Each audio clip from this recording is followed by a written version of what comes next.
오늘 우리가 함께 묵상할 하나님의 말씀은 스가랴 13장입니다.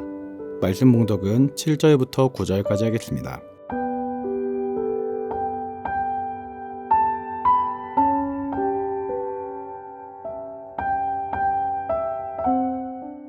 만군의 여호와가 말하노라. 카라, 깨어서 내 목자, 내 짝된 자를 치라. 목자를 치면 양이 흩어지려니와 작은 자들 위에는 내가 내 손을 들이오리라. 여호와가 말하노라. 이 온 땅에서 3분의 2는 멸망하고 3분의 1은 거기 남으리니 내가 3분의 1을 불 가운데에 던져 은같이 연단하며 금같이 시험할 것이라. 그들이 내 이름을 부르리니 내가 들을 것이며 나는 말하기를 이는 내 백성이라 할 것이요 그들은 말하기를 여호와는 내 하나님이시라 하리라. 아멘.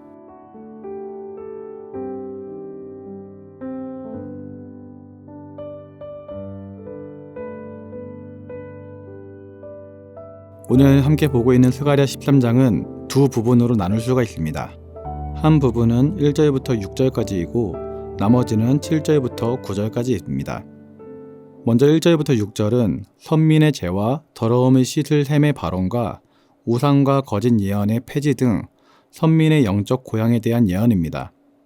여기서 선민의 죄와 더러움을 씻는 셈은 예수 그리스도의 보혈을 의미합니다.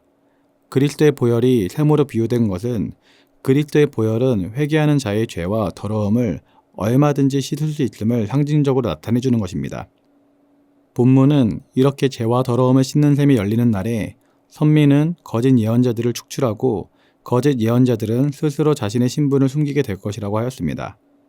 이는 그리스도의 보혈로 죄 씻음을 받고 성령을 통해 영적으로 고양된 선민이 진리와 거짓을 분별하는 능력을 갖춤으로 말미암아 거짓이 선민 공동체에 더 이상 발붙일 수 없는 상태가 될 것임을 보여주는 것입니다. 이어지는 7절부터 9절은 참 목자의 상실 후에 양떼의 흩어짐과 3분의 1의 남은 자들의 연단과 참 선민의 지위 획득에 대해서 예언하고 있습니다. 여기서 칼이라는 단어가 나오는데 칼은 어둠의 권세를, 내 목자, 내 짝된 자는 하나님께서 잡힐 자를 먹이라고 세상에 보내신 참 목자 그리스도를 가리킵니다. 그리하여 칼이 하나님의 목자를 친다라는 것은 그리스도께서 어둠의 권세에 의해서 죽임을 당하게 될 것을 의미합니다. 특별히 본문은 하나님께서 칼을 향하여 목자를 치라는 명령을 주시는 것으로 묘사하고 있는데 이것은 그리스도의 죽음이 비록 어둠의 권세로 말미암은 것이긴 하지만 그것은 근본적으로 하나님의 작정과 섭리에 의한 것이라는 사실을 보여주고 있는 것입니다. 즉 하나님은 당신의 택한 백성들의 죄와 더러움을 씻기 위한 셈을 열기 위하여서 그리스도를 어둠의 권세에 내어주셨던 것입니다. 한편 본문의 칼이 목자를 칠 때 3분의 2는 흩어져서 멸망하고 작은 자들로 표현된 3분의 1만 살아남아 연단을 받고 참 선민의 지위를 획득하게 될 것이라고 하였습니다. 여기서 칼이 목자를 칠 때 흩어질 3분의 2는 1차적으로는 그리스도를 따르던 무리 중에 그리스도가 순환을 받으실 때 흩어진 자들을 가리키지만 궁극적으로는 그리스도의 몸된 교회가 핍박을 받을 때 믿음을 버리고 흩어질 자들을 가리키는 것입니다. 그리고 남아있는 3분의 1은 그리스도의 순환이나 교회에 대한 세상의 핍박에도 불구하고 끝까지 믿음을 버리지 않을 자들을 가리키는 것입니다. 그리고 연단은 이 세상에서의 성화의 과정에서 필연적으로 통과해야 하는 시련이나 고난을 의미하는 것으로 참 선민의 지위 획득은 완전한 구원, 즉 영화의 상태에 이르는 것을 의미하는 것입니다. 오늘 본문의 내용은 성도가 하나님 나라에 들어가기 위해서는 많은 환난을 통과해야 한다는 가르침을 새삼 기억나게 합니다. 아울러 본문은 우리가 그리스도께서 예비하신 완전한 구원에 이르기까지 여러 가지 환난과 핍박을 당할 수 있다는 것을 제시하며 우리가 그 모든 고난을 감내해야 하는 것을 은을 연단하며 금을 시험하는 과정에 빗댐으로써 그 모든 고난이 의미가 있다는 것을 또한 알려주고 있는 것입니다. 여러분, 하나님께서 구원의 은총을 베푸실 자들을 시련의 불로 연단하지 말고 오히려 평안함과 부유함과 안락함으로 이끄신다면 얼마나 좋을까요? 만약 그렇게 된다면 하나님께서 구원의 은총을 베풀고자 택하신 자들은 이 세상에서 아무런 시련도 당하지 않고 평안한 삶을 살아가게 될 것입니다.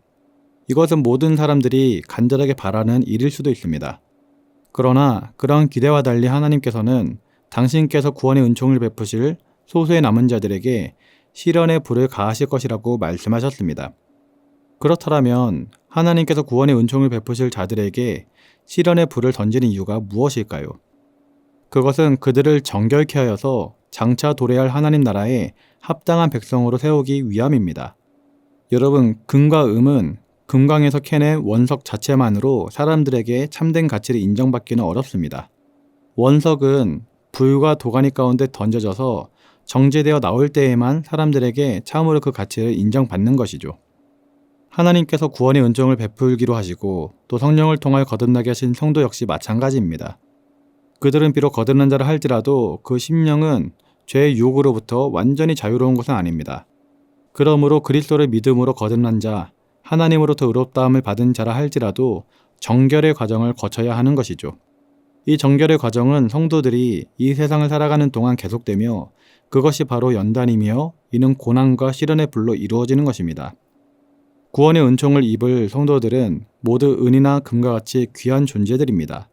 그러나 은과 금에 불순물이 섞여 있을 경우 연단의 과정이 요구되는 것처럼 은과 금같이 귀한 성도들도 세상에서는 죄의 불순물이 섞여서 온전하지 못하기 때문에 시련의 불을 통하여서 연단을 받아야 하는 것입니다. 우리는 이처럼 성도들이 시련의 불을 통과하여 정결하게 되어가는 과정을 소위 성화의 과정이라고 말합니다. 구원의 은총을 입은 성도들은 이러한 성화의 과정을 걸쳐서 온전히 거룩하게 된 후에 정금같이 되는 영화의 단계, 곧 완전한 구원에 이르게 되는 것이죠. 그러므로 우리는 현 세상을 살아가면서 성화의 단계에서 시련의 불이 찾아오게 될 때에 그것을 이상하게 여기거나 그러한 시련의 불을 허락하신 하나님을 원망할 것이 아니라 그것이 우리를 정결하게 하여서 궁극적으로 우리를 영화롭게 한다는 것을 믿고 모든 시련의 불을 잘 참고 견뎌야 하겠습니다. 사랑하는 성도님들은 위기와 시련이 닥친다 해도 이에 굴하거나 피하려고 하지 말고 하나님께서 원하시는 순금과 같은 정금 같은 면모를 갖춘 거룩한 하나님의 백성으로서 자신을 굳게 세우시기를 예수님의 이름으로 기도드립니다. 기도하겠습니다. 사랑의 하나님 아버지, 이 세상을 살아갈 때 고통과 고난의 시간을 겪을 때 우리는 인간적으로 불평하고 불만을 가질 때가 있었음을 고백합니다.